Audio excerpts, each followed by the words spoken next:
اچھا لڑکا پکا دوست۔ واجد کے اسکول میں گرمیوں کی چھٹیاں ہو گئی تھیں۔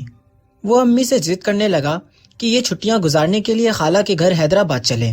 اس کی ضد سے مجبور ہو کر اس کی امی نے اس کے ابو سے بات کی اور انہیں بتایا کہ واجد خالہ کے گھر جانے کو کہہ رہا ہے۔ اس پر اس کے ابو نے کہا کہ ان کے دفتر میں اہم کام چل رہا ہے، انہیں چھٹی ملنا مشکل ہے۔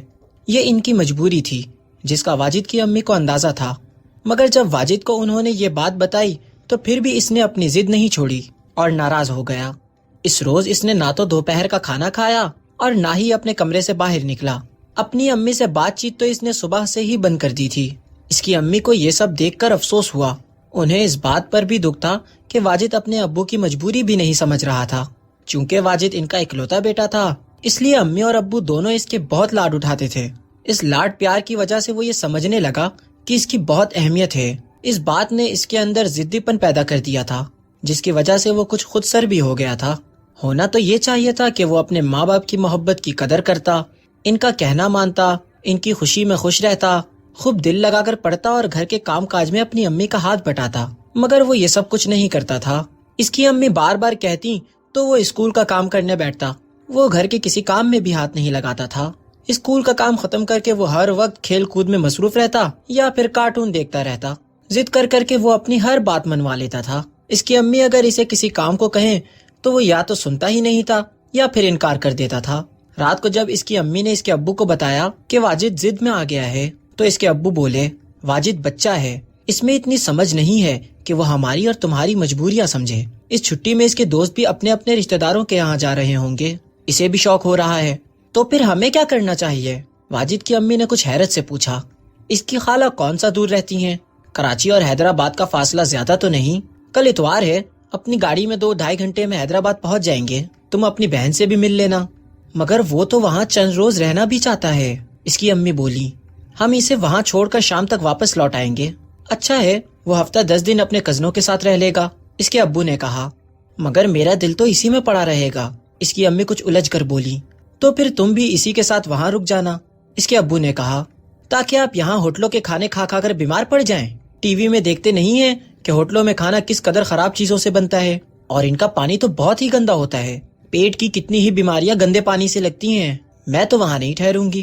ہمارا واجد ماشاءاللہ 12 سال کا ہو گیا ہے، چند دن اکیلا بھی رہ سکتا ہے۔ واجد کو جب یہ بات پتہ چلی کہ اس کے امی ابو اسے خالہ کے گھر چھوڑنے کے لیے تیار ہو گئے ہیں تو وہ بہت خوش ہوا اور امی سے ناراضگی ختم کر کے حیدرآباد جانے کی تیاریوں میں مصروف ہو گیا۔ اگلے روز وہ سب لوگ کراچی سے حیدرآباد پہنچ گئے۔ اس سفر میں واجد کو بہت مزہ آیا۔ وہ گاڑی کی پچھلی سیٹ پر بیٹھا مزے سے باہر کے نظارے دیکھتا رہا۔ واجد کی خالہ اس کی امی کی بڑی بہن تھی۔ ان کے 2 بچے تھے، فہیم اور نادیہ۔ فہیم واجد کا ہم عمر تھا، نادیہ دونوں سے چھوٹی تھی۔ دونوں ان سب کو دیکھ کر خوش ہو گئے۔ سب بچوں کے ماں باپ تو ایک دوسرے سے باتوں میں مصروف ہو گئے۔ یہ تینوں بچے مل کر کھیلنے لگے۔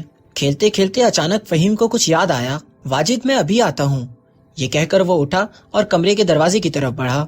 واجد بھی اس کے پیچھے چل دیا۔ فہیم اپنی امی کے پاس پہنچا۔ وہ دوپہر کے کھانے کی تیاری کے لیے فریج سے گوشت وغیرہ نکال رہی تھی۔ امی، مہمان آئے ہوئے ہیں، آپ نے مارکیٹ سے کچھ منگوانا تو نہیں ہے؟ اس نے کہا۔ نہیں بیٹا، گھر میں ساری چیزیں موجود ہیں، اس کی امی نے بڑے پیار سے کہا۔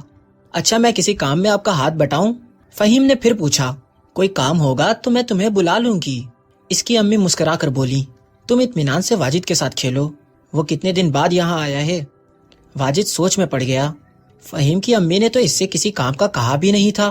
وہ خود ان سے کہہ رہا تھا کہ انہیں کوئی کام تو نہیں ہے، کوئی چیز تو نہیں منگوانی۔ فہیم اپنی امی کا کتنا خیال رکھتا ہے۔ ایک میں ہوں کہ امی مجھ سے کسی کام کا کہتی بھی ہیں تو اول تو میں تو سنتا ہی نہیں ہوں، سن بھی لوں تو اسے کرنے سے منع کر دیتا ہوں، اس نے پشیمانی سے سوچا۔ وہ دونوں وہاں سے نکلے۔ واجد اور اس کے امی ابو کے آنے سے پہلے فہیم کی امی صحن میں پوچھا لگا رہی تھیں۔ ان کے آنے کی وجہ سے وہ یہ کام چھوڑ کر ان کے استقبال میں لگ گئیں۔ فہیم نے دیکھا کہ ابھی تھوڑا سا ہی فرش صاف ہوا تھا۔ اس نے وائپر اٹھایا اور پانی ڈال ڈال کر منٹوں میں پورا برآمدہ صاف کر دیا۔ واجد کو اس پر بھی حیرت ہوئی۔ وہ تو گھر میں ٹافیوں، ببل گمز، بسکٹ اور چپس کے ریپر جگہ جگہ فرش پر پھینک دیا کرتا تھا۔ کیچڑ میں لت پت جوتے لے کر گھر میں داخل ہو جاتا تھا۔